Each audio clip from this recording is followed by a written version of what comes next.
సభ్యత సంస్కారంతో అవతల పార్టీ వాళ్ళు చేసే విమర్శలని పార్టీ క్యాడర్ కార్యకర్తలు నాయకులు తిప్పి కొట్టాలని చెప్పి నేను మిమ్మల్ని అందరినీ కోరుకుంటున్నాను.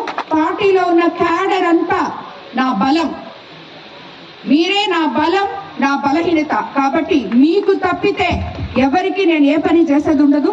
తప్పకుండా మీరొచ్చి మీ పనులు నిర్మోహమాటంగా నా దగ్గరకు వచ్చి చేయించుకోవచ్చు. మేబీ ఈ రోజు కాకపోతే వారానికన్నా అవుతాయి, కానీ మీకుండే పని అవసరం వచ్చి నాతో చెప్పగలగాలి.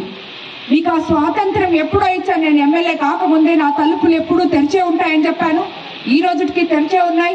మీ పనులు ఏమున్నా సమస్యలున్నా చేయడానికి మనకు అండగా ఎంపీ వేమిరెడ్డి ప్రభాకర్ రెడ్డి గారు ఉన్నారు, అలాగే తెలుగుదేశం నాయకులు ఉన్నారు, కార్యకర్తలు ఉన్నారు, అందరూ ఉన్నారు. కాబట్టి ముఖ్యంగా మన అధినాయకులు చంద్రబాబు నాయుడు గారు, లోకేష్ బాబు గారు కార్యకర్తల కోసం ఏమైనా చేయగలరు వాళ్ళు.